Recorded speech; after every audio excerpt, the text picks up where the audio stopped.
Il est merveilleux et précieux. Combien sa présence est juste magnifique. Est-ce que des voix peuvent s'élever pendant un moment pour célébrer le roi de gloire? Est-ce que des voix peuvent s'élever pour dire à Jésus combien il est merveilleux et précieux? Son nom est le plus beau nom d'entre tous les noms des fils des hommes. Il est celui qui demeure éternellement. Il est celui qui est assis sur un trône élevé.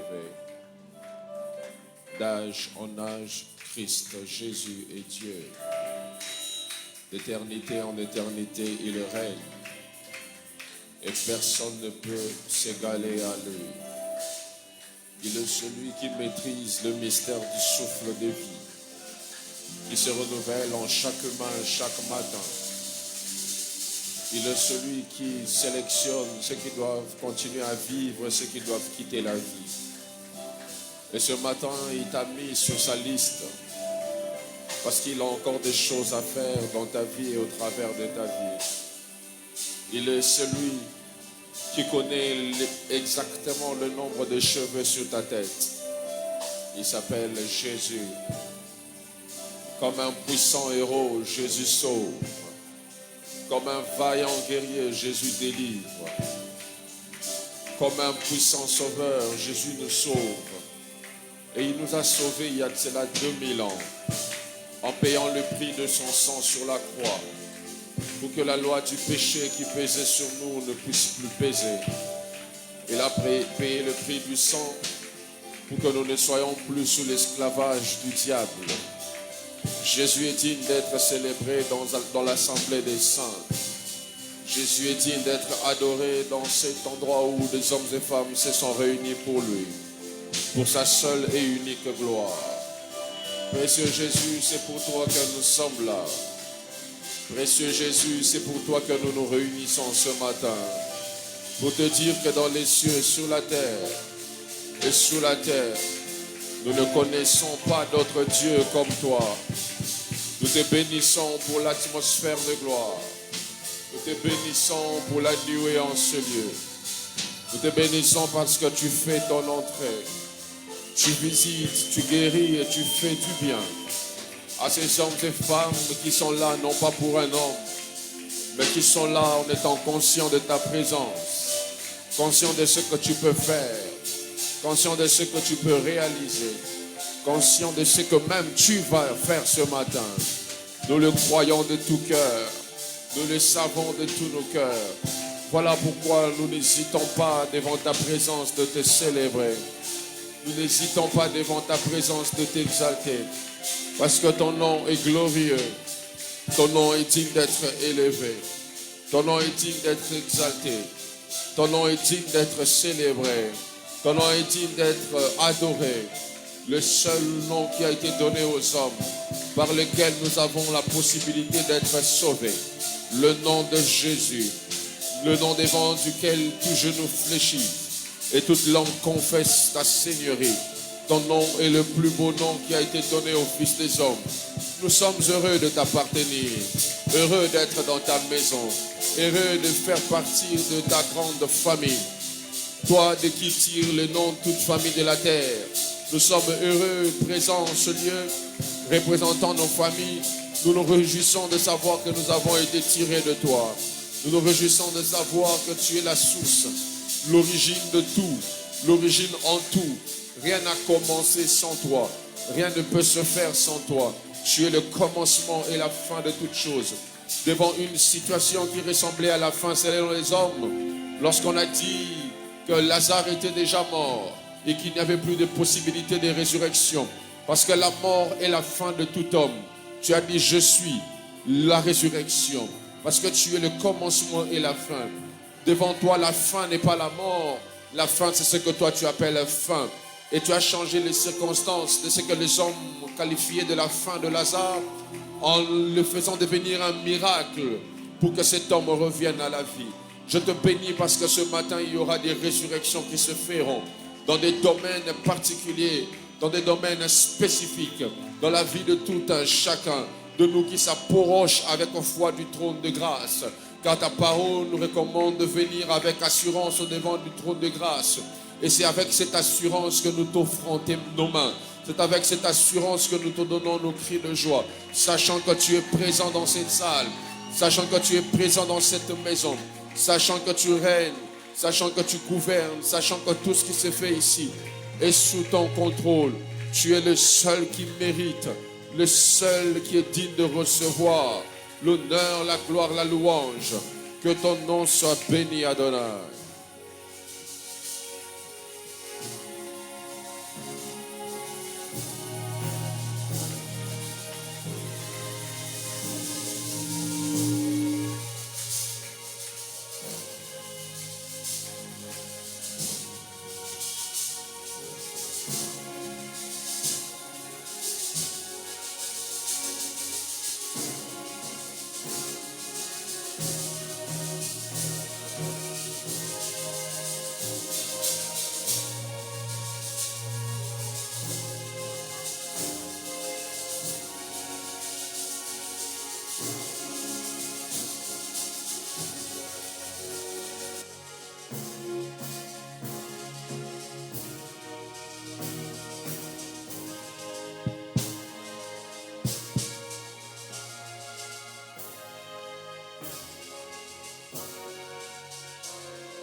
Merci de nous parler ce matin.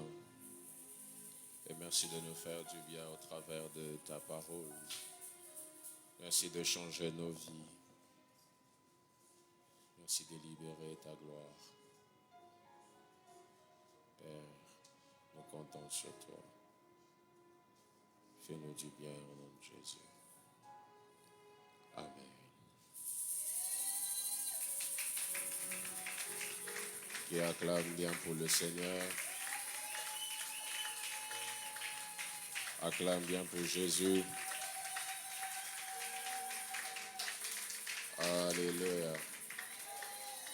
Aide-moi à saluer 3 personnes. Disant, Dieu va nous faire beaucoup de bien ce matin. Trouve un voisin à ta gauche, à ta droite, devant, derrière.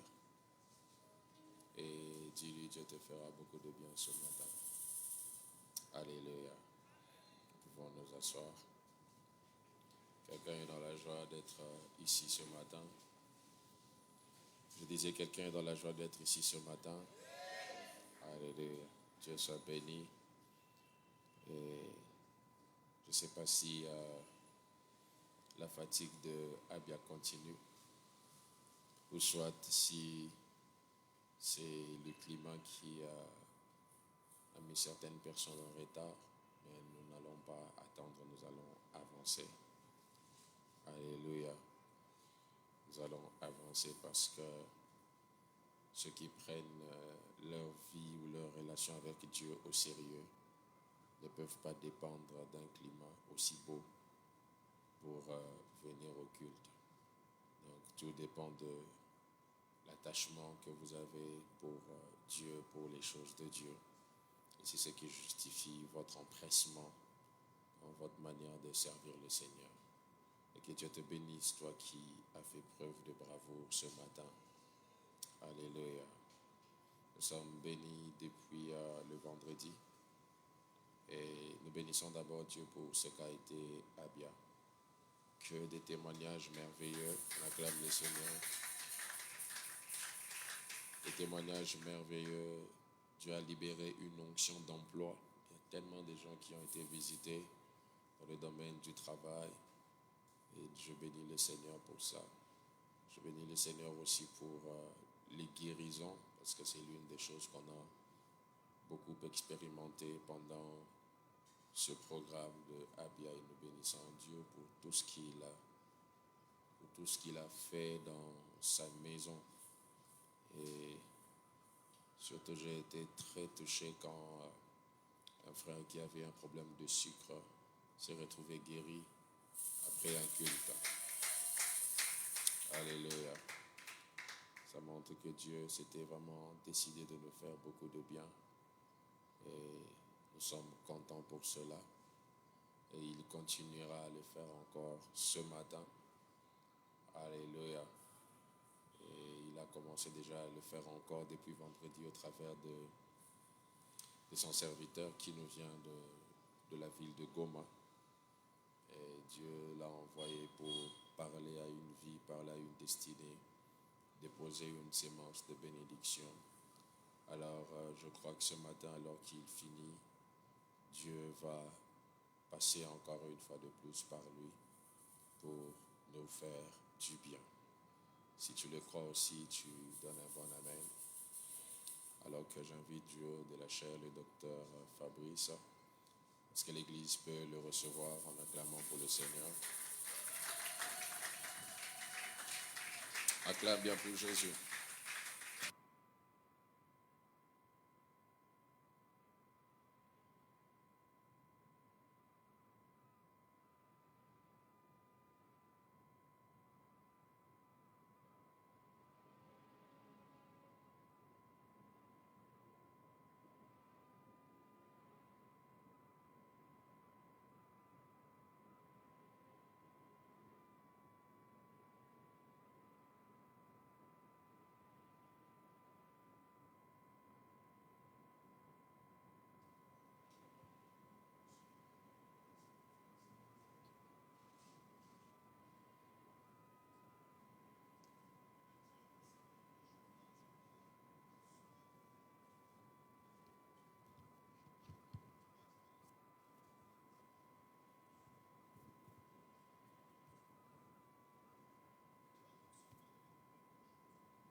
Merci Seigneur pour ta faveur, merci Seigneur pour ta présence.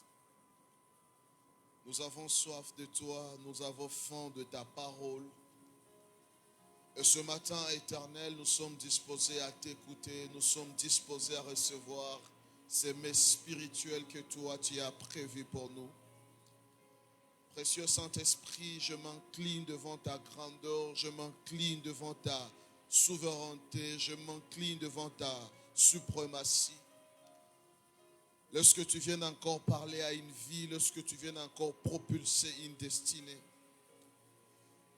Père, j'abandonne mon esprit sur ton esprit. Viens glorifier le nom de Jésus ce matin. C'est dans le nom de Jésus que nous prions. Nous disons Amen. Est-ce qu'une personne peut acclamer le Seigneur? Amen. Amen. Pendant que nous sommes debout, nous allons commencer par la lecture de la parole de Dieu.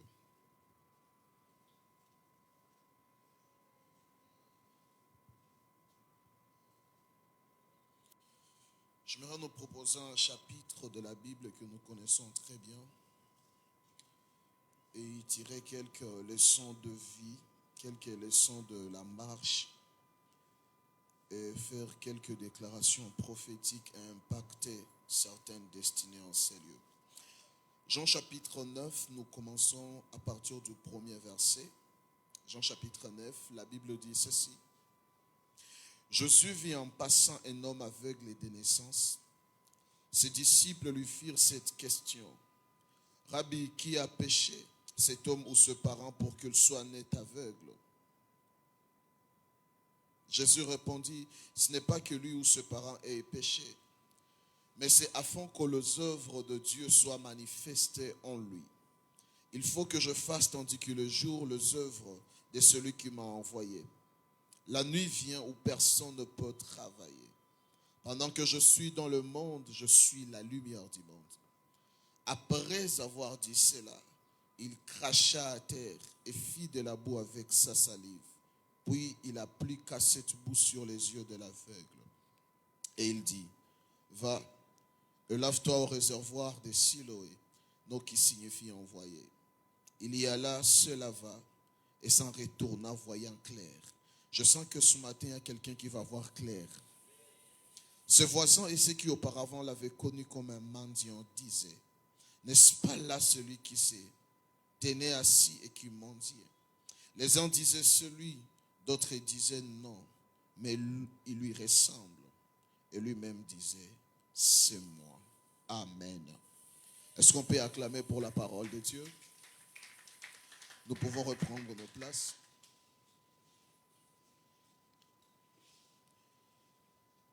Je rends grâce personnellement à Dieu d'avoir permis à ce que nous soyons ensemble ce matin. J'ai eu une nuit très tourmentée, mais je sais que par la grâce de Dieu, une vie sera bénie aujourd'hui. Amen. Deuxièmement, je dis merci à mon père spirituel, l'apôtre Gabriel Tikiko, lui qui a autorisé ma présence dans cette ville jusqu'à aujourd'hui. Que son Dieu continue à les bénir et à les lever. Alléluia. Je dis merci à mon grand frère, le pasteur Freddy Sebouyangue. C'est lui qui m'a recommandé auprès de l'homme de Dieu, le pasteur Jonathan. Que Dieu bénisse le pasteur Freddy et qu'il continue à les garder dans son ministère. Amen. Que dire de l'homme de Dieu, le pasteur Jonathan? On ne se connaît pas de vue. Le vendredi, c'était la première fois de se rencontrer. On ne faisait qu'échanger au téléphone. Mais il m'a bien reçu. Il m'a témoigné l'amour, l'hospitalité. Que son Dieu continue à le bénir et à le lever. Est-ce qu'on peut acclamer pour l'ange de la maison? Amen. Alléluia. On m'appelle Fabrice Desillon. Par la grâce de Dieu, je suis enseignant de la parole de Dieu. Je travaille dans le ministère du docteur, le ministère de l'enseignant, mais je transporte plusieurs grâces. Et parmi les grâces que nous transportons premièrement la grâce de la compréhension, ce qui fait que nous travaillons plus dans les domaines de la compréhension, parce qu'il n'y a pas de transformation sans compréhension. C'est ce que vous comprenez qui vous transforme. Et ce que vous ne comprenez pas, ça vous laisse là où vous êtes. Alléluia. Avec la compréhension, nous enchaînons avec la transformation de vie. Moi, je crois que la vie d'une personne peut changer pendant un culte. Alléluia. Moi, je crois que la vie d'une personne, d'une famille, d'une nation peut changer pendant un culte. Si une cérémonie auprès de marabouts, de féticheurs peut décider pour l'avenir de toute une nation, de toute une famille, de toute une vie, pourquoi pas un culte? Alléluia. Celui qui vous parle vient d'un conseil céleste et il a écouté un son dans le conseil céleste. Et ce que je vais nous dire ce matin, ce n'est pas seulement les Écritures, mais c'est un son qui vient du ciel par rapport à ta vie. Alléluia. Alors, je ne vais pas plus me concentrer à parler à ta tête ni à ton cerveau, mais je vais aller directement à ton cœur, je vais aller directement à ta destinée, je vais aller directement à ta vie. Alléluia. Voilà pourquoi n'écoute pas le message de ce matin avec les oreilles d'un intellectuel seulement. Ne reçois pas la parole de ce matin avec ton cerveau simplement, mais reçois la parole de ce matin avec ton esprit, avec ton cœur, tout en sachant que tout peut arriver ce matin. N'importe quand Dieu peut te toucher, n'importe quand quelque chose peut se passer. Voilà pourquoi si tu es concentré, si tu es connecté, je te rassure que quelque chose va se passer. Alléluia. J'ai un thème qui est un peu provocateur, mais on va l'aborder de cette façon-là. C'est ce qui s'est imposé dans mon esprit. Aide-moi à dire à ton voisin, n'être aveugle, ce n'est pas un problème. Non, dis-lui convenablement, n'être aveugle n'est pas un problème. Alléluia. En commençant, j'aimerais nous dire ceci. Sur le chemin du parcours, là où tu commences, ce n'est pas ça le problème, mais le problème, c'est là où tu vas finir. La Bible dit, vaut mieux la fin d'une chose que son commencement. Beaucoup de gens se plaignent, beaucoup de gens se lamentent de comment ils ont commencé la vie, de là où ils ont commencé. Mais ce matin, l'Éternel m'a envoyé pour te dire ceci. Là où tu as commencé, ce n'est pas ça le problème. La famille dans laquelle tu es né, ce n'est pas ça le problème. L'endroit où tu as étudié, ce n'est pas ça le problème. Le quartier où tu as commencé, ce n'est pas ça le problème. Le poste par lequel tu as commencé ce travail, ce n'est pas ça le problème. Le moyen avec lequel tu as commencé, ce n'est pas ça le problème. Alléluia. Il y a des gens, lorsqu'ils se regardent et qui regardent aux autres, ils disent, Seigneur, mais qu'est-ce que nous autres, nous avons fait pour naître dans telle famille? Qu'est-ce que nous avons fait pour naître congolais? Mais ce matin, j'aimerais nous dire, ta famille n'est pas ton problème, ta nation n'est pas ton problème, car le plus grand problème d'un homme, ce n'est pas d'où il vient, mais le plus grand problème d'un homme, c'est là où il va. Alléluia. Jean chapitre 9, on nous parle de l'histoire de ce fameux aveugle qu'on appelle l'aveugle de naissance. C'est un homme, quand la Bible commence à parler de lui, on ne nous parle pas de sa famille, on ne nous parle pas de ses origines, on ne nous parle même pas de membres de sa famille, mais on nous parle directement de son état de naissance qui a continué jusque dans sa croissance. C'est un aveugle de naissance et qui a vécu toute sa vie en tant qu'aveugle, et à cause de son aveuglement, il est devenu mendiant, et il avait une adresse quelque part au bord d'une route, là où tout le monde pouvait passer et remarquer que l'aveugle mendiant était là. Alléluia. Mais la Bible dit ceci, un jour, Jésus-Christ passait avec ses disciples. Et pendant que Jésus-Christ passait avec ses disciples, remarquez ceci avec moi, Jésus était déjà passé. Il avait vu l'aveugle, mais il était passé. Et pendant que Jésus-Christ passait, les disciples ont vu l'aveugle et ils ont tiré l'attention de Jésus par rapport à l'aveugle. Ils lui ont dit, Maître, arrêtez-vous un peu. Cet aveugle, entre lui ou ce parent qui a péché pour qu'il soit né aveugle. Alléluia. Et quand on pose à Christ cette question, Jésus qui était déjà passé là où était l'aveugle, la question des disciples a attiré l'attention de Christ. Alléluia. Quelqu'un peut dire avec moi prière indirecte. Dans le monde des esprits, il y a deux sortes de prières. Il y a une prière que tu fais directement envers l'Éternel, mais il y a aussi une autre dimension de la prière qu'on appelle la prière indirecte. Alléluia. La prière directe, c'est quand tu es conscient de ta situation et tu vas auprès de Dieu devant son trône et tu implores son secours ou sa miséricorde pour qu'il te vienne à l'aide. Alléluia. Et ça, les chrétiens savent le faire. Mais il y a d'autres prières qui sont des prières indirectes. La prière indirecte, c'est lorsque ton entourage te voit ta situation, et il commence à parler de cette situation. Et il commence à dire ceci, Seigneur, mais qu'est-ce que ce frère a fait pour qu'il puisse demeurer dans cette misère? Mais qu'est-ce que cet homme a fait pour que sa situation de problème dure comme ça? Mais qu'est-ce qu'il a fait pour qu'il puisse demeurer dans cette médiocrité? Mais qu'est-ce qui se passe dans sa vie pour qu'il traverse ces moments de confusion? Maintenant, pendant que ton entourage parle par rapport à ta situation, ils peuvent penser qu'ils sont en train de te critiquer, qu'ils sont en train de te calomnier, alors que toutes leurs critiques, leurs calomnies, aux yeux de Dieu, ce sont des prières qui sont indirectes. Alléluia. Lorsque les gens te voient, lorsque les gens voient ce qui se passe dans ta vie et ils commencent à en parler, peu importe à qui ils parlent, si tu appartiens à Dieu, à tout moment que les gens parlent de ta vie, ce sont des prières indirectes. Alléluia.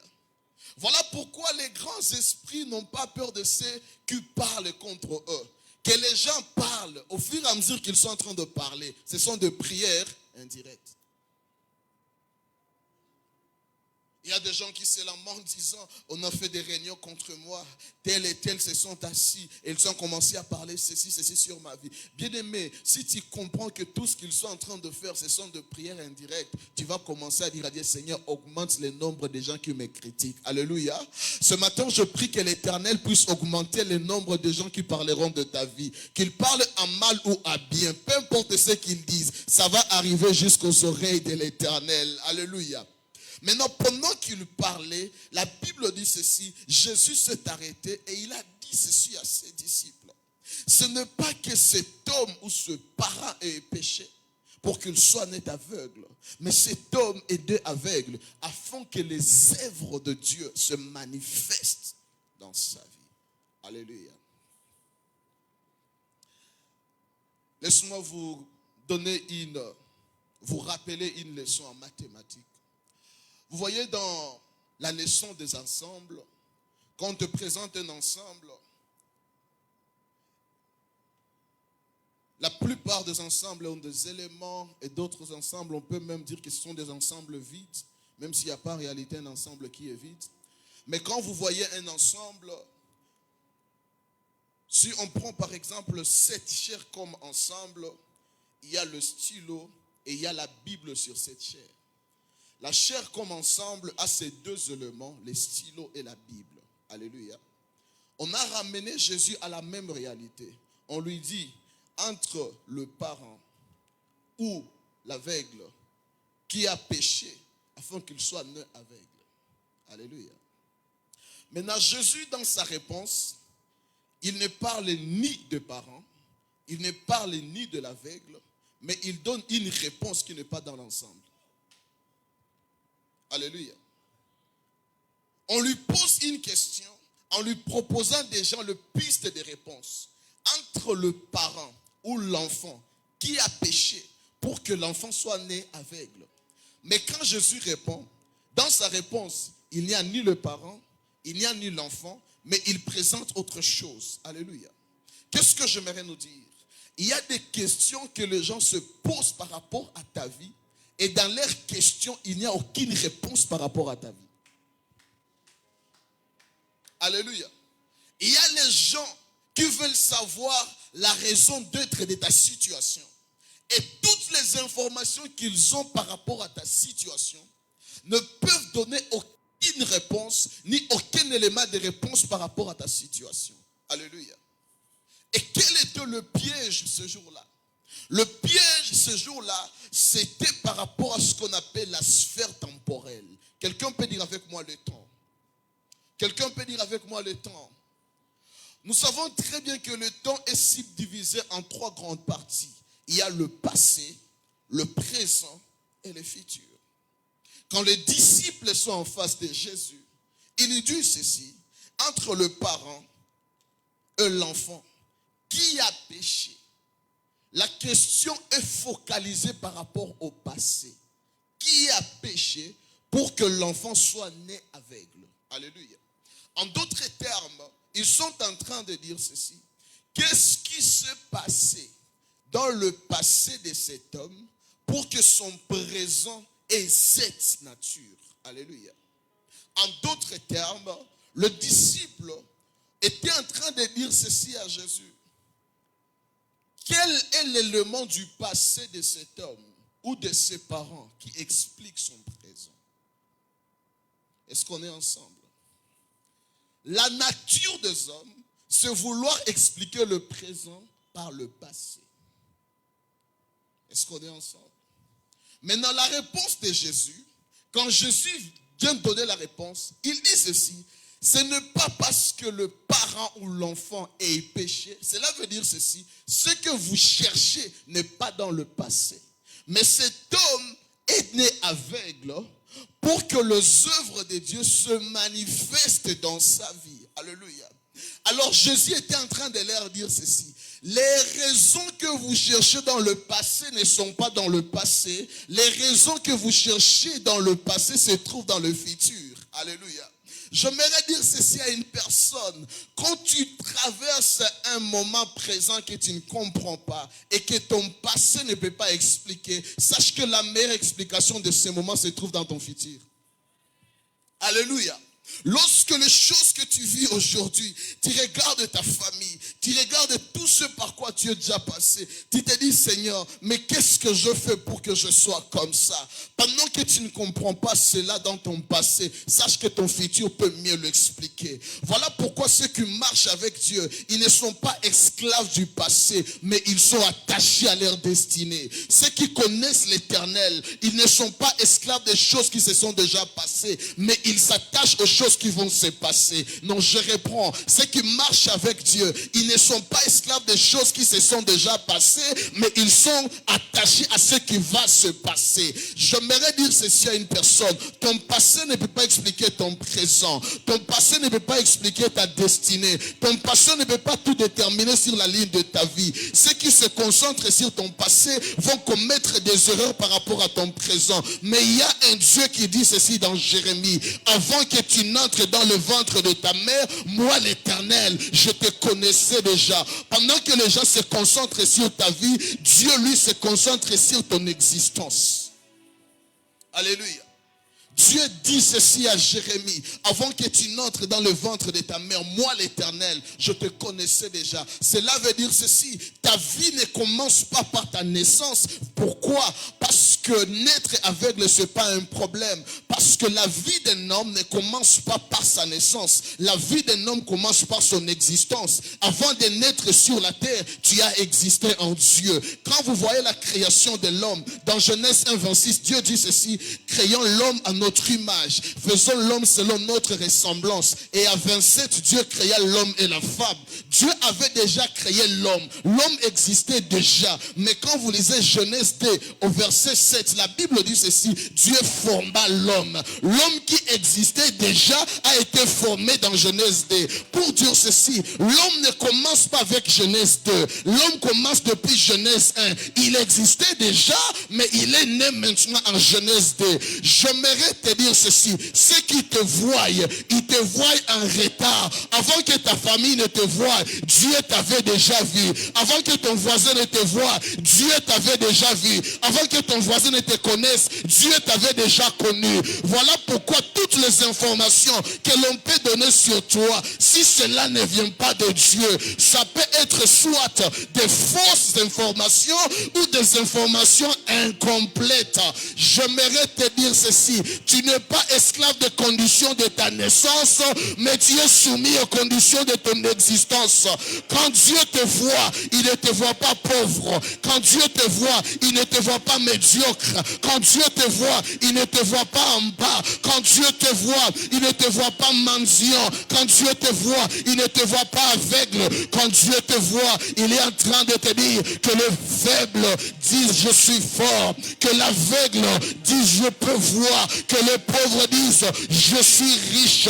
À partir de ce matin, je lève ma main comme un prophète. Je déclare et je décrète, ta vie va rejoindre ton existence. Ta vie va rejoindre ton existence. Ta vie va rejoindre ton existence. Tu ne seras plus esclave de ce que les gens disent sur toi, mais tu vas commencer à vivre selon ce que Dieu a prévu pour toi. Quelqu'un me donne un amen, je parle. Quelqu'un me donne un amen, je monte. Bien-aimé dans le Seigneur, d'un côté il y a d'où tu viens et de l'autre côté il y a là où tu vas. Les hommes vont te juger par rapport à d'où tu viens, mais Dieu va t'apprécier par rapport à là où tu vas. Donne-moi un amen, je te parle. Donne-moi un amen, je te parle. Pendant que Esther Adassa marchait dans le royaume d'Assyrie, les gens voyaient une femme, une fille qui était orpheline, qui était faible, qui était fragile. Mais quand Dieu la voyait depuis la prédestination, c'était la reine de tout l'empire. La reine est née dans une maison étrangère. La reine était orpheline. La reine était faible. Pendant qu'elle marchait comme une faible. Pendant qu'elle marchait comme une femme insignifiante. Mais au-dedans d'elle, c'était la reine de tout un royaume. J'aimerais dire ceci à quelqu'un. C'est possible de commencer en bas, là où le trône est réservé pour toi. Alléluia. C'est possible de commencer en bas, là où le bonne est réservée pour toi. Pendant qu'on voyait Mardoché, c'était la sentinelle du roi. Alors que dans cette sentinelle était caché le premier ministre. Lorsque Mardoché a commencé son parcours dans le palais royal, il a commencé comme sentinelle. Mais le plus important, ce n'était pas là où il avait commencé. Mais ce qui était important, c'était là où il allait. C'était une sentinelle. Mais celui qui allait jusqu'à la primature. Donne-moi un amen, je te prêche. Donne-moi un amen, je te parle. Quand on voit Joseph, il est entré en Égypte comme une marchandise, que c'était lui qui devait vendre à toute l'Égypte toutes les marchandises. Alléluia. Alléluia. Bien-aimé dans le Seigneur, c'est possible d'entrer comme un esclave dans son propre royaume. Alléluia. C'est possible d'entrer comme un esclave dans son propre royaume. Tu es dans cette église, on ne connaît pas ton nom, on ne connaît pas d'où tu viens, on ne sait pas là où tu vas, mais j'aimerais te dire ceci, il y a une destinée qui est sur toi, il y a une destinée qui est sur toi. Et ce matin, j'entends le cri de ta destinée. Ce matin, j'entends le cri de ta destinée. Il y a ta destinée qui t'appelle, il y a ta destinée qui t'appelle. N'aie pas peur dans cette entreprise, n'aie pas peur dans cette boutique, n'aie pas peur dans cette ville, n'aie pas peur par rapport à ce que tu vois, parce qu'il y a une destinée qui te rappelle, il y a une destinée qui va t'appeler. Je lève ma main ce matin comme un prophète, je déclare et je décrète sur 14 personnes en ce lieu, en quittant ce culte, tu vas entrer dans ta destinée, en quittant cette réunion, tu vas entrer dans ta destinée. Bien-aimé dans le Seigneur, les jours se suivent, mais les jours ne se ressemblent pas, les jours se succèdent, mais les jours ne se ressemblent pas. Il y a des instants dans la vie qu'on appelle les instants de la destinée. Il y a des instants dans la vie qu'on appelle les instants de la destinée. Et ce matin, je sens dans mon esprit que ce dimanche, c'est le jour J pour que la destinée de quelqu'un puisse crier dans sa vie. J'aimerais dire que c'est une personne. Tout le matin, Joseph s'est réveillé. Il s'est réveillé comme un prisonnier. Il savait la routine de la prison. Il savait que je vais me réveiller et puis je vais m'endormir. Je vais me réveiller et puis je vais m'endormir et je resterai prisonnier. Mais il y a un jour, Pharaon avait rêvé. Il n'y avait pas de solution dans le cercle de Pharaon. C'est ce jour-là qu'on est parti chercher un prisonnier. On est parti chercher un prisonnier. Sa naissance en Égypte, c'était la naissance d'un esclave. C'était la naissance d'un prisonnier. Mais il y a le jour où sa destinée avait crié. Il y a un jour où sa destinée avait crié. Bien-aimé dans le Seigneur, quand ta destinée crie, il y a des problèmes qui vont s'orienter. Quand ta destinée va crier, il y a des gens qui auront des problèmes. Quand ta destinée va crier, il y a un Goliath qui va s'élever. Quand ta destinée va crier, il y a des problèmes qui vont surgir dans la nation pour qu'on te cherche toi. Pour qu'on te cherche toi. Je lève ma main comme un prophète. Je déclare et je décrète. Les nations vont te chercher. Les grands vont te chercher. Les rois vont te chercher. Des personnes influentes vont te chercher. Parce que ta destinée va crier. Si tu crois, dis avec moi, Amen.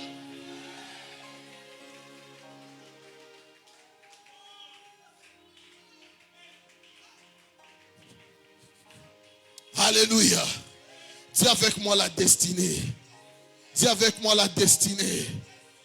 Le plus important, ce n'est pas là où tu as commencé, mais c'est là où tu vas. Et dans Jean chapitre 3, quand vous commencez à partir du 6e verset, Jésus parle à Nicodème.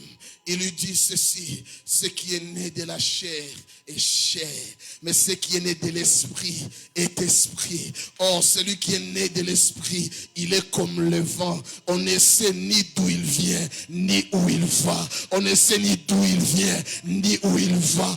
De la même manière dont les gens se posent des questions par rapport à ton présent, de cette même manière, ta destinée sera une équation pour plusieurs. Ta destinée sera une équation pour plusieurs. Donne-moi un amen, je vais t'ouvrir quelque chose. Non, donne-moi un amen, je vais t'ouvrir quelque chose. Dis avec moi, docteur, ouvre. Non, dis avec moi, docteur, ouvre. Quand vous voyez le paradis, oh my God, quand vous voyez le paradis, avant que Jésus-Christ ne meure, il n'y avait que 2 personnes au paradis. Dans Genèse chapitre 5, Il y a un homme qu'on appelle Enoch. La Bible dit Enoch marcha avec Dieu et Dieu le prit. Alléluia. Dans 2 Rois chapitre 2, Dieu a pris Élie. Il l'a mené au ciel dans des chars et des chevaux de feu. Il y a 2 personnes. Le premier, c'était l'ami de Dieu. Le deuxième, c'était le prophète de Dieu. Il y a un autre qui s'appelle Moïse. Il était mort sur la terre, mais Dieu a pris son corps. Alléluia. Ce qui fait qu'au ciel, il y avait 2 vivants et un cadavre. Alléluia. Et quand Jésus vient sur la terre, il y a 3 corps au paradis. Maintenant, pendant que les réunions se font au paradis, il y a le prophète, l'ami de Dieu et le corps de Moïse. Pendant qu'ils étaient en train de parler, il parle et il parle. Pendant qu'il parle, il voit directement, paf, une 4e personne apparaît. Oh my God. On commence à dire à cette personne, et toi tu es quel prophète? Il dit, et des prophètes c'est quoi même? Je ne sais même pas prophète c'est quoi. On lui demande, toi si tu as marché avec Dieu où? Il dit, moi marcher avec Dieu. Où est-ce que je connais même Dieu? Enoch le regarde, il ne ressemble pas au prophète. Élie le regarde, il n'a fait aucun miracle. On commence à faire bouger les cadavres de Moïse. Mais ce type qui vient d'arriver, il vient aussi d'où? Il leur dit ceci, Enoch, écoute-moi. Élie, écoute-moi. J'ai mené toute ma vie en Israël. J'étais un brigand. J'étais un voleur, mais ma destinée avait crié. J'étais un jour à la croix avec le Seigneur. Pendant qu'un voleur le taquinait, moi je lui ai dit ceci, mon Seigneur, quand tu seras dans ton royaume, ne m'oublie pas.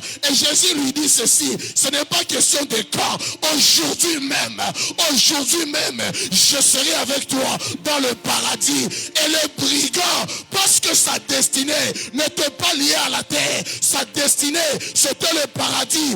Aujourd'hui même, il s'est retrouvé au paradis. J'aimerais dire ceci à quelqu'un. Le problème, ce n'est pas ton parcours. Le problème, ce n'est pas ton cursus. Le problème, ce n'est pas ta naissance.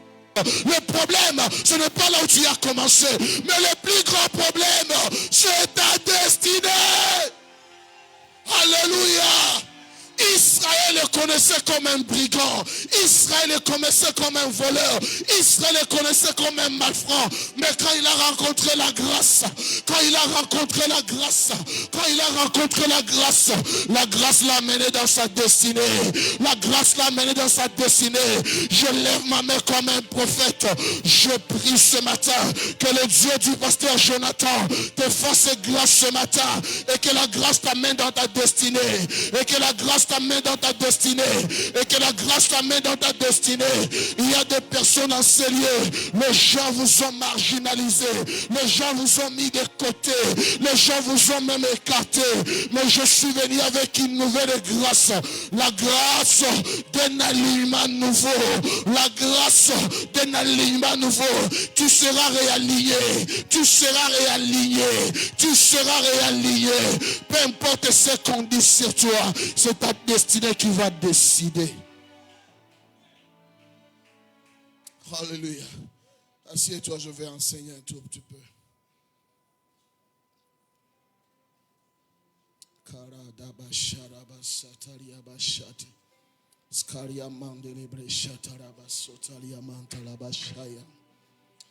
La Bible dit ceci. Depuis sa naissance, cet homme vivait dans le noir. Il était un aveugle de naissance. L'homme naturel va te dire que l'aveugle ne voit pas. Mais l'homme spirituel va te dire ceci. L'aveugle voit. Alléluia. L'homme naturel va te dire que l'aveugle ne voit pas. Mais l'homme spirituel va te dire l'aveugle voit. Le problème de l'aveugle n'est pas au niveau de sa vue ni de sa vision. Le problème de l'aveugle, c'est au niveau de ce qu'il voit. L'aveugle voit, mais tout ce qu'il voit, c'est les ténèbres. Et là où il y a les ténèbres, peu importe ce qui est présent, on ne voit que les ténèbres. Et celui qui voit les ténèbres, il est associé à celui qui ne voit rien. Parce que les ténèbres sont obscurité et noir. Cet homme était né dans le noir, il était né dans le ténèbre. Spirituellement, il ne voyait rien. Et c'était ça toute sa vie. Mais le jour où il a rencontré Christ, dans Jean chapitre 9 au 4e verset, Jésus lui dit ceci: je suis la lumière du monde. Mais pourquoi se présenter comme la lumière du monde? Parce que dans la spiritualité, Jésus-Christ ne se présentera jamais à toi sous une forme qui ne peut pas résoudre le problème que tu as. S'il se présente comme la lumière du monde, c'est parce qu'en face de lui, il y avait un homme qui avait le problème des ténèbres. Le problème de cet homme, ce n'était pas ni l'aveuglement ni la mendicité, mais le problème de cet homme, c'était un problème de lumière. Nous sommes dans une génération qui a un problème, pas d'argent, pas de position, pas de nom, pas de congrégation, pas de communauté, pas de théologie, mais notre génération a un problème de lumière. Et comme les gens font tout pour avoir la lumière, les gens sont en train de s'associer à l'ange qui peut se faire passer pour un ange de lumière pendant que c'est Lucifer lui-même. Il te fait passer par un semblant de lumière alors qu'en lui il n'y a que ténèbres. Ce matin, je suis venu nous dire ceci: Christ, il est la lumière du monde. Christ, il est la lumière du monde. Toute lumière qu'on te présente qui n'a pas Christ au centre n'est qu'un jeu de lumière qui peut te montrer une clarté, mais qui peut s'éteindre n'importe quand. Jésus n'est pas un jeu de lumière. Jésus, il est la lumière. Jésus n'est pas un jeu de lumière. Jésus, il est la lumière. Quand tu reçois Christ dans ta vie, quand tu marches avec Jésus, ce n'est pas pour un jeu, ce n'est pas pour des spectacles, ce n'est pas pour des conneries, ce n'est pas pour faire plaisir aux gens. Quand tu marches avec Christ, c'est pour marcher dans la lumière. C'est pour marcher dans la lumière. Ce que j'aime avec la lumière, c'est que la lumière est au singulier, mais les ténèbres sont toujours au pluriel. Mais la pluralité des ténèbres ne peut jamais faire le poids en face de la singularité de la lumière. La lumière est une, mais les ténèbres sont multiples. Malgré la multiplicité des ténèbres, une seule lumière peut chasser toutes les ténèbres. Je lève ma main ce matin comme un prophète. Dans cette entreprise, Dieu t'établit comme une lumière. Dans ta famille, Dieu t'établit comme une lumière. Dans ce quartier-là, Dieu t'établit comme une lumière. Peu importe les ténèbres de la maladie, peu importe les ténèbres de la pauvreté, peu importe les ténèbres du péché, peu importe les ténèbres de la crise, quand toi tu vas te présenter, tu vas venir comme une lumière. Donne-moi un amen, je te parle. Donne-moi un amen, je te parle. Et Christ est en train de dire ceci: on n'allume pas une lampe pour la mettre sous le lit, mais on allume la lampe pour la mettre au-dessus afin d'éclairer. Bien-aimé dans le Seigneur, ta position ne dépend pas de ton poids. Ta position dépend de la lumière que tu portes. Au fur et à mesure que tu as la lumière, on va te mettre en haut. Voilà pourquoi cultive la lumière au-dedans de toi. Augmente la lumière au-dedans de toi. Lis la parole de Dieu. Prie chaque jour. Jeûne, cherche la face de Dieu. Au fur et à mesure que tu t'exposes à la lumière des Écritures, il y a ton visage qui va rayonner. Il y a une lumière que tu vas transporter. Alléluia. En face des ténèbres de cet homme, il se présente comme une lumière. Je ne sais pas le ténèbre que tu traverses. Je ne sais pas le problème que tu as ce matin. Je ne sais pas ce qui te dérange ce matin. Mais ce matin, Christ va prendre la forme qui va résoudre ton problème. Si tu es malade, qu'il s'élève comme Jéhovah Rapha.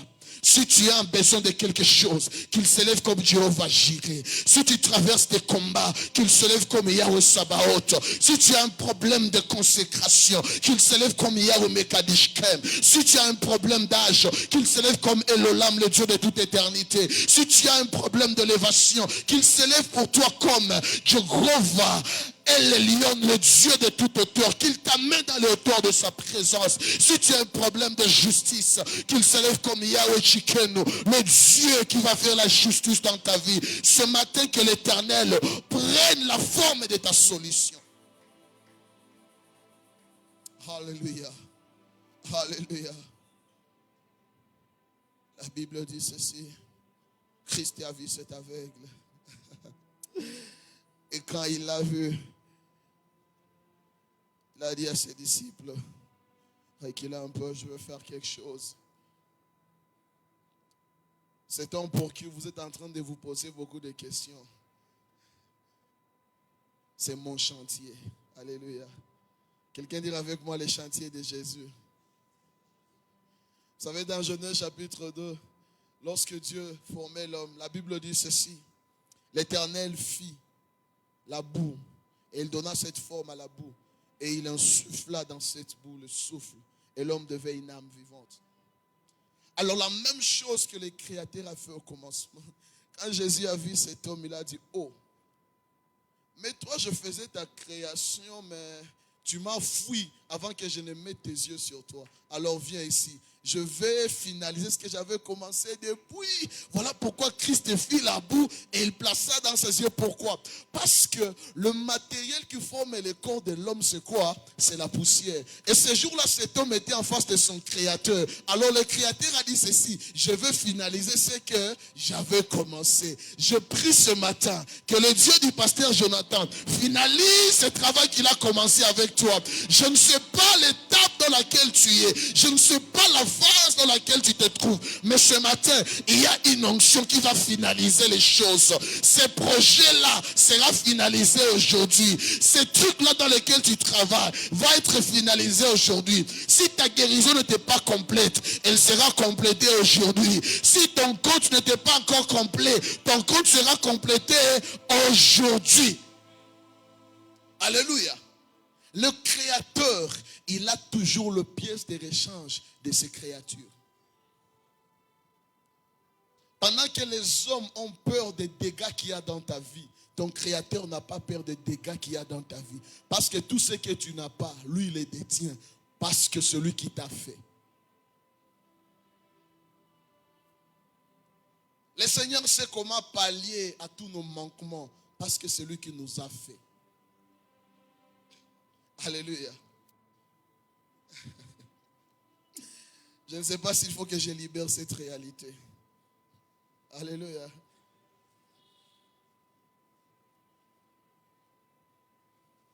Est-ce que je peux creuser un truc? Quelqu'un dit avec moi mathématiques.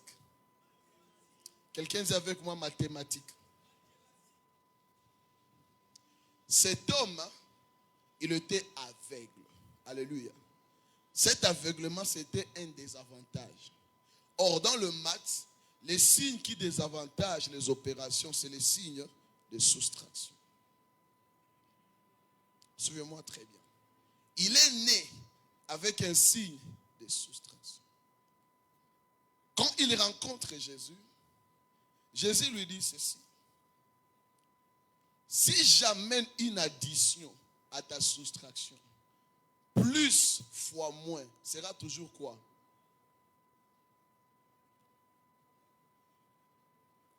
Alors quand je te rencontre, c'est frère comment ça? Je ne vais pas t'ajouter. Qu'est-ce que je dois faire? Je dois encore faire quoi? Je dois te soustraire. Or dans le monde, pour soustraire un homme du monde, qu'est-ce qu'on fait? On l'enterre. Voilà pourquoi Jésus il a fait l'enterrement des yeux de cet homme en prenant la boue. Il enterre ses yeux pour ajouter une soustraction à sa soustraction afin que moins fois moins soit plus. Alléluia. Quand tu marches avec Dieu, n'aie pas peur de ce que tu perds. Parce que tu es venu au monde étant déjà en perte. Quand tu perds en Christ, c'est là que moins fois moins va être plus. En Christ, c'est qui perd gagne. Jacob, il avait un problème. Il avait déjà perdu en face de son frère. Son frère était l'aîné. Jacob était déjà dans le moins. Alors Dieu lui a dit ceci. Si je t'ajoute quelque chose, tu seras toujours dans le moins. Il faut que je fasse quoi? Je te retranche quelque chose. Voilà pourquoi Dieu, avec l'ange, il a frappé Jacob à la moitié. Il lui a arraché quelque chose. Jacob a commencé à boiter. Il a commencé à boiter. Jacob a perdu sa démarche. Mais pendant qu'il perdait, c'est là qu'il a commencé à gagner. Pendant qu'il perdait, c'est là qu'il commençait à gagner. J'aimerais dire ceci à quelqu'un. Ne vois pas ce que tu perds en Christ. Tu peux perdre le nom, tu peux perdre la réputation, tu peux perdre l'argent, tu peux perdre le membre de ta famille. Mais Jésus dit ceci, celui qui me suit, celui qui me suit, celui qui me suit, il peut perdre les maisons, il peut perdre des terres, il peut perdre des frères, mais en moi, il aura des maisons, il aura des frères, il aura des sœurs, il aura des familles. Je lève ma main comme un prophète ce matin. Je décrète et je déclare que Christ t'apporte une soustraction à ta soustraction afin de te donner une addition. Une soustraction à ta soustraction afin de te donner une addition. Que l'Éternel ce matin t'ajoute quelque chose. Que l'Éternel ce matin t'ajoute quelque chose. Peu importe les avantages de ta naissance, peu importe les désavantages de ta naissance, ne te vois pas désavantagé en Christ. Aujourd'hui tu peux perdre ton temps, mais le temps que tu perds en Christ va t'ajouter quelque chose. Aujourd'hui tu peux perdre ton argent, on te dit viens s'aimer, viens soutenir l'œuvre de Dieu. Tu penses que tu perds de l'argent, on ne perd pas en Christ. En Christ c'est qui perd, gagne. Qui perd, gagne.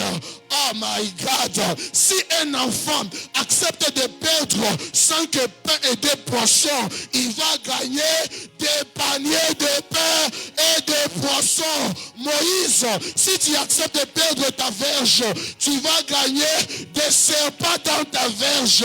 En Christ, c'est qui perd, gagne. Mets-toi debout, on va prier un peu. Alléluia, alléluia. Je sens qu'il y a quelqu'un qui doit arroser ce message. Je sens qu'il y a quelqu'un qui doit arroser ce message. Je ne sais pas si tu vas prier en français. Je ne sais pas si tu vas prier en lingala. Je ne sais pas si tu vas prier en esprit. Mais je sens que quelqu'un doit parler à sa destinée. Je sens que quelqu'un doit parler à sa destinée. Je sens le cri de ta destinée ce matin. Rabashataria mandarabashaya. Commence à dire à l'Éternel, Seigneur, révèle-toi à moi dans la dimension de la solution dont j'ai besoin. Seigneur, révèle-toi à moi dans la dimension de la solution dont j'ai besoin. J'ai longtemps traîné dans cette situation, mais ce matin j'ai besoin de ta réponse. J'ai besoin de ta réponse. Tu ne m'as pas destiné pour rester comme ça. Même si j'ai commencé en bas, ma destination n'est pas le bas. J'entends quelqu'un monter en prière.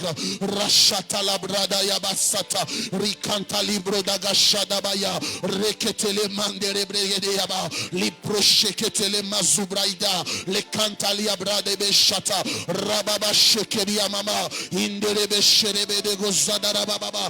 Prie là où tu es, prie là où tu es. Pendant que tu pries, j'entends quelqu'un être en contact avec sa destinée. Il y a des personnes qui rejoignent ce matin les niveau de leur destinée, le niveau de leur destinée, the level of your destiny, the level of your destiny. Rabashataria mandarabayaka.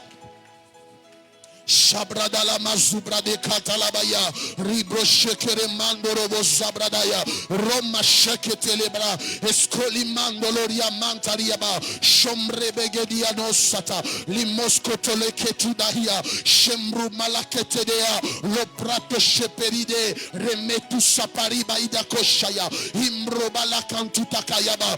Prie là où tu es, rekete lebayaka. Les gens se posent des questions sur ton avenir, les gens se posent des questions sur ton mariage, les gens se posent des questions sur ta carrière, mais ce matin il y a ta destinée qui crie et qui t'appelle. Il y a ta destinée qui crie et qui t'appelle. Oh Rada Shekeria Mandarabashata. Today your destiny is crying for you. Your destiny is crying for you. Rada Shekeria Mandaliabra Ruka Sekati Amaya le pari de Shandara Babayata Zebrato Shekariama Luzabra Dagashea Emaru Brabadea Remandele Brodogo Shabra Baba Yakada Imandara Bashataria Baba Rabasheketeketeleba Rimandara Baba Shatara Baba Yata. Pendant que tu pries, je vois une lumière venir au-dessus de ta tête. Pendant que tu pries, je vois une lumière venir sur ta tête. Il est écrit, lève-toi, sois éclairé, car ta lumière arrive. Lève-toi, sois éclairé, car ta lumière arrive. Sur toi, la lumière de l'Éternel est en train de briller. Sur toi, la gloire de l'Éternel est en train de s'élever. Rabashekeria mandara bababaya, reketele mandorobo shata, mazibro kataya mandere bekaya, ukashekete menega, loso prokotokotoko yamama, imozo dododododobo shandedededea, radadadadabo shandadadadia baba, radalaba shatarabagoda rabayata, rimandere bedebo shadarababa, rababa kondaraba shandaraba kondorobo shaya, emevre de gozibro bakaya, rubaba shekere bogadiaba, remandere beshendere baba bayaka, rabashekeria mandorobo sata. Commence maintenant à déclarer sur ta vie. Commence maintenant à déclarer ta solution. Si tu es pauvre, déclare que tu es riche. Si tu es aveugle, déclare que tu es voyant. Si tu es en bas, déclare que tu es en haut. Si tu es locataire, déclare que tu es propriétaire. Si tu es piéton, déclare que tu deviens propriétaire d'un véhicule. Si tu es encore locataire, déclare que tu es propriétaire. Si tu as encore des problèmes de moyens, déclare que tu détiens tous ces moyens au nom de Jésus. Au nom de Jésus. La Bible déclare, si tu es fils de Dieu, ordonne maintenant des choses dans ta destinée. Commande maintenant des choses dans ta destinée.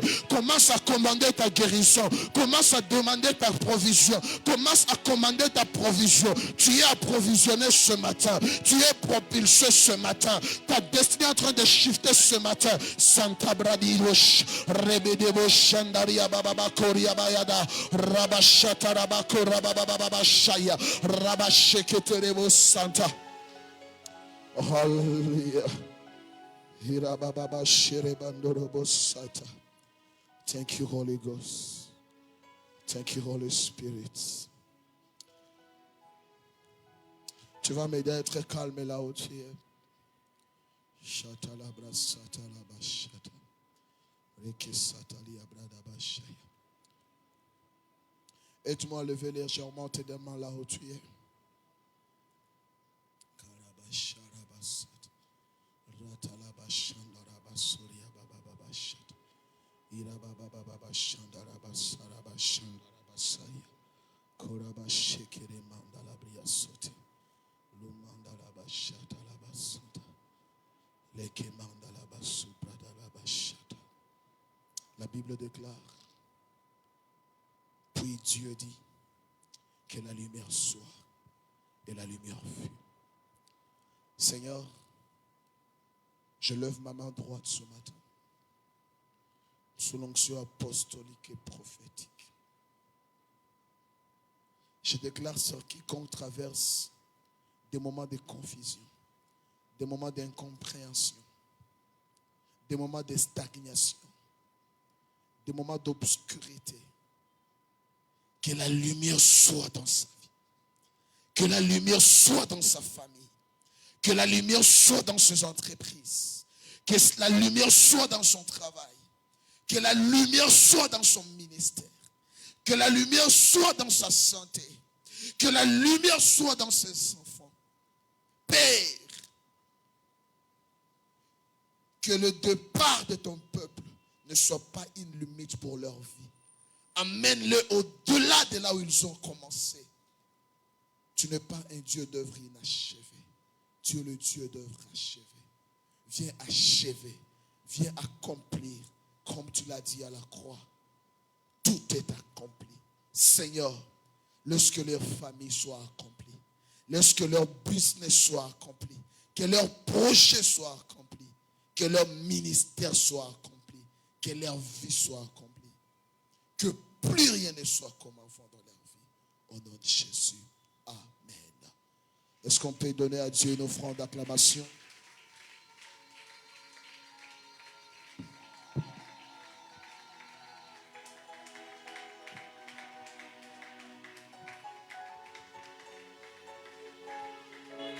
Est-ce que tu veux bien acclamer pour Jésus, pour cette onction, ce message? Est-ce qu'on peut bénir le Seigneur? Alléluia.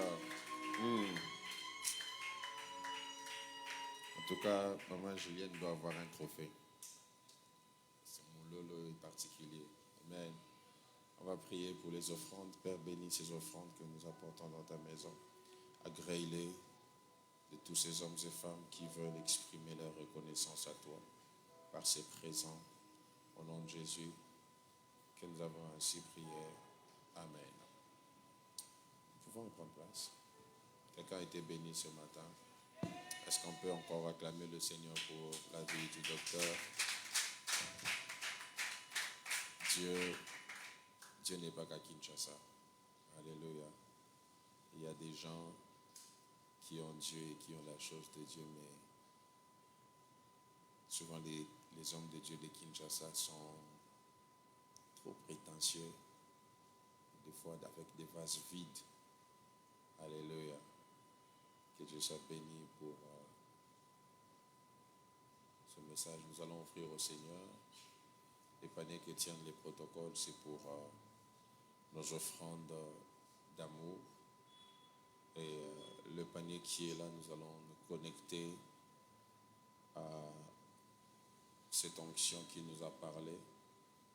Et j'aimerais qu'on le fasse vraiment de manière particulière parce que quand Dieu vous envoie quelqu'un qui vient de loin comme ça a toujours été une bénédiction. Et la Bible déclare que celui qui reçoit un prophète en qualité de prophète recevra aussi la bénédiction attachée à son ministère en tant que prophète. Donc je veux vraiment que tu puisses le faire de manière particulière dans ce panier qui est à ma gauche.